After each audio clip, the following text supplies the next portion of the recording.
अस्सलाम वालेकुम नाजरीन, मैं डॉक्टर मोहम्मद वकार आपकी खिदमत में हाजिर। नाजरीन, हमारे इस चैनल का मकसद मौसम की बदलती हुई सूरत हाल और क्लाइमेट चेंज के जो असरात हैं, जो इस कुर्राए अर्ज़ पर उसके असरात मुरतब हो रहे हैं, उससे आपको रोशनास कराना है। हमारे चैनल का मकसद आपको एजुकेट करना है और अवेयरनेस देना है कि आप किस तरह से मौसम की शिद्दत से खुद और अपने प्यारों को बचा सकते हैं। कौन सी एहतियाती तदाबीर हैं जिन पर अमल करके आप इस मौसम की शिद्दत के साथ लड़ सकते हैं और अपने आप को और अपने प्यारों को महफूज रख सकते हैं। नाज़रीन, जैसे कि हमने आपको अपनी पिछली वीडियो में पिछले 2 हफ्ते की मौसम की सूरत हाल के बारे में बताया था कि इंटेंसिव किस्म की हीट वेव जो हमारे इन इलाकों में साउथ एशिया में दाखिल हो चुकी है, इससे दर्जा हरारत तकरीबन 50 डिग्री से तजावुज़ कर जाएगा। और आपने देखा कि हमारे सिंध के इलाके, बहावलपुर, इसी तरह से आपने देखा सिब्बी, जैकबाबाद, सिंध के जो नीचे के इलाके थे वहाँ पर तकरीबन 50 डिग्री से ज़्यादा रहा। और लाहौर में जब हमने देखा, अपर पंजाब जैसे जिसमें गुजरांवाला डिवीज़न, लाहौर डिवीज़न और ये जो हमारे पास नारोवाल, शकरगढ़, कसूर, ये जो इलाके थे, यहाँ पर तकरीबन हमने 46 से ज़्यादा का दर्जा हरारत जो है वो एक्सपीरियंस किया है। नाज़रीन, हमने पहले भी बताया था कि ये जो हीट वेव है ये ला नीनो की वजह से जनरेट हुई है। हमने देखा है कि पिछले साल जो 2023 जून 2023 में एक एल नीनो फिनोमेना जो था वो शुरू हुआ था, जिससे WMO यानी वर्ल्ड मेट्रोलॉजिकल ऑर्गेनाइजेशन के मुताबिक जो साल 2023 था वो सबसे गर्म तरीन था, क्योंकि एल नीनो का दौरानिया जो होता है वो 2 से लेकर 7 साल तक का होता है और उसके दौरान इस की जो शिद्दत है वो तकरीबन 9 महीनों से लेकर 12 महीनों तक जो है वो एक्सपीरियंस की जाती है। ये फिनोमेना 9 से 12 महीनों तक चलता है, जिसकी वजह से शदीद किस्म की गर्मी जो है हमारी साइड में आती है। हम किस साइड पे? हम एशिया में, और एशिया में हम साउथ ईस्ट एशिया में आते हैं। हमारे एडजेसेंट आप देखेंगे कि जो ऑस्ट्रेलिया है, ऑस्ट्रेलिया के एडजेसेंट हमारे पास पैसिफिक ओशन है। पैसिफिक ओशन की दूसरी साइड जब हम देखते हैं तो ये South America, Chile, Peruvian coast वगैरह आप देखते हैं। मैक्सिकन गल्फ से ऊपर हम USA जो यूनाइटेड स्टेट यानी नॉर्थ अमेरिका वाली साइड देखते हैं। इसके दरमियान ये जो पानी का खित्ता है ये तकरीबन जो पूरे का पूरा ग्लोब है उसके वेदर पैटर्न को कंट्रोल करता है।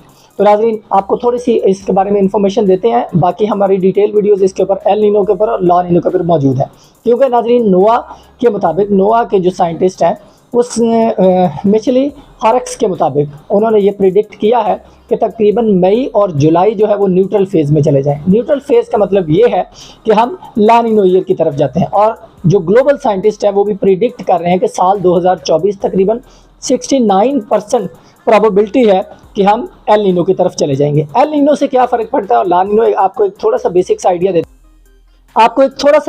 आइडिया देते हैं कि एल नीनो जो है उसमें क्या होता है कि ये जो ईस्टर्ली ट्रेड विंड्स आपको नज़र आ रही हैं, easterly trade winds coming from the east to west, ये वीकर हो जाती हैं, जिसकी वजह से जो गर्म आप देखेंगे कि जो समंदर की जो लहरें हैं, यानी अगर हम उसको सादा ज़बान में हम उसको बैरी रो कहते हैं, तो जो गर्म बैरी रो है वो मूव करती हैं towards the Asia and Australia, और पीछे जो है वो दर्जा हरारत कम हो जाता है, जिससे ठंडा पानी जो है वो ऊपर आता है। ठंडा पानी ऊपर, this is called the upwelling, हम इसको अपवेलिंग कहते हैं।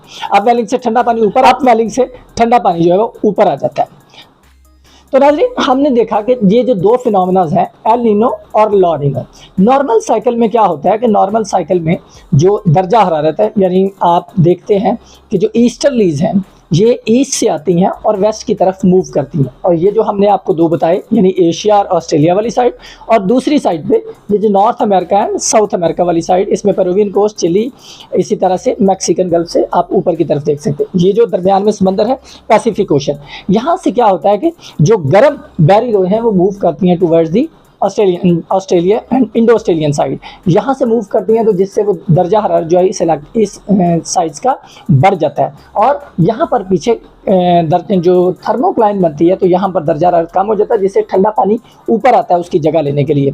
तो ये this process is called the upwelling. अब क्या होता है नाज़रीन, क्योंकि ये गर्म हवाएं इस तरफ मूव करती हैं तो ये अपने साथ मॉइस्चर लाती हैं, तो यहाँ पर एक प्रिंसिपल, कन्वेक्टिव प्रिंसिपल के तहत ये हवाएं जो हैं वो ऊपर उठती हैं और बादल बनाती हैं, तो जिससे इन इलाकों में खूब बारिशें होती हैं। जो नॉर्मल साइकिल, ला नीनो साइकिल है, तो इसमें खूब बारिशें होती हैं। अब पीछे जब हम देखते हैं ये बारिशें में ऑस्ट्रेलिया आप देख सकते हैं, इसी तरह से हम जो हमारा एशिया है इसके जो कंट्रीज़ हैं यहाँ पर, और इवन जब ये मूव करती हैं तो इंडियन ओशन डाइपोल को भी पॉजिटिव साइड पे पुश करती हैं, जिससे हमारा जो मूनसून सिस्टम है ये इसमें साउथ वेस्टर्न सिस्टम है, बे ऑफ बंगाल का है, और इसी तरह से हमारा जो अरेबियन सी ब्रांच है ये एक्टिवेट होता है और ये उससे सपोर्ट करके ये इंटेंसिव किस्म की मानसून यहाँ पे जो है वो डेवलप होती है, और हमारे जो पाकिस्तान और इंडिया की जो हाइड्रोलॉजी है और जो वाटर रिसोर्सेज है उनको ये मानसून कंट्रोल करती हैं, और इससे जो यहाँ की एग्रीकल्चर जो है वो डेवलप होती है, और इससे जारी सी बात है इंडस्ट्री और ह्यूमन रिसोर्स भी डेवलप उनको फ़ायदा होता है यहाँ पे। तो ये मानसून जो है वो हमारे लिए बहुत अहम है हमारे इस एरिया की एग्रीकल्चर डेवलपमेंट के लिए। इसी तरह से वाटर रिसोर्सेज की जो कमी है उसको भी पूरा करने के लिए, क्योंकि ज़्यादातर पानी जो है हमारे पास मानसून सीज़न में आता है, कि तकरीबन 80% जो हमारा पानी है वो मानसून सीज़न में आता है। तो ये इंटेंसिव किस्म की जो बारिशें हैं वो हमारे लिए बहुत अहम होती हैं। लेकिन अगर हम देखते हैं कि ये जो गर्म हवाएं हैं अगर इस तरह ना हो कि ये दरमियान में ही रह जाए, किसी वजह से हीट इस तरफ ज़्यादा हो, तो ये पीछे की तरफ जाती हैं। जब पीछे की तरफ जाती हैं तो यही गर्म रोएं जो है वो अब आप देखेंगे वो अमेरिका की तरफ मूव कर जाती हैं, साउथ अमेरिका की तरफ। इसमें जो नॉर्थ अमेरिका, जो नॉर्थ की साइड है यानी यूएसए की जो सदर्न साइड, और इसी तरह से ये जो हमारे साथ साउथ अमेरिका के जो कंट्रीज़ हैं जिसमें पेरू, ब्राज़ील और ये वाले इलाके, अब ये गर्म हवाएं इस तरफ मूव कर जाती हैं और जो ईस्टर्लीज होती हैं वो कमज़ोर हो जाती हैं। उससे क्या होता है कि ये वाले एरिया में ड्राउट कंडीशन होती है। This is called the El Nino process. इसके ऊपर हमारी डिटेल वीडियोज़ भी मौजूद है, आप देख सकते हैं। तो एल नीनो में ये प्रोसेस उल्टा हो जाता है। अब क्या होता है कि ये सारे का सारा शिफ्ट इस तरफ आ जाता है और यहाँ पर जो है वो इंटेंसिव किस्म की बारिशें होती हैं जिससे फ्लड काज होते हैं। और दूसरी तरफ जब हम देखते हैं तो वो ड्राई कंडीशन आ जाती है। ड्राई कंडीशन से क्या होता है कि यहाँ पे ड्राउट कंडीशन होती है और बारिशें जो है वो बिलो नॉर्मल होती हैं।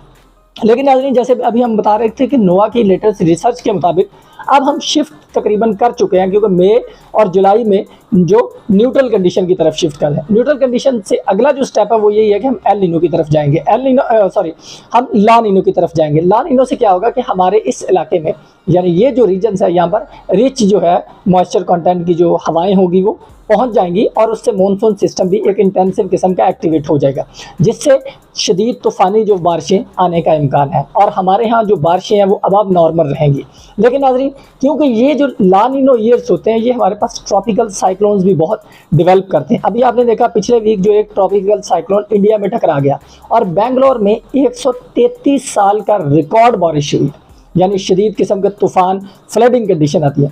तो ऐसी कंडीशन में जब बारिशें बहुत ज़्यादा शिद्दत के साथ होती हैं ला नीनो कंडीशन में, तो हम ये देखते हैं कि हमारे यहाँ तूफ़ान जो है वो जनरेट होते हैं, फ्लडिंग कंडीशन होती है और फ्लड जो है वो ज़्यादा डैमेज करते हैं। और हमने ये एक्सपीरियंस भी किया वो 2010 का 2011 का जो पाकिस्तान में है जो वो सबसे एक्सट्रीम फ्लड जो है वो हमने एक्सपीरियंस कर चुके हैं। तो नाज़रीन, हमारी इस वीडियो का आज का जो मेन लुब्बे लबाब यही है कि हम ला नीनो की तरफ शिफ्ट हो रहे हैं। तो हमें जो आने वाली बारिशें हैं उसके लिए अपने आप को तैयार करना है, हमारे पास स्टोरेज होनी चाहिए, हमें उस बारिशों से कैसे निपटना है हम आपको अगली वीडियोज़ में बताएंगे।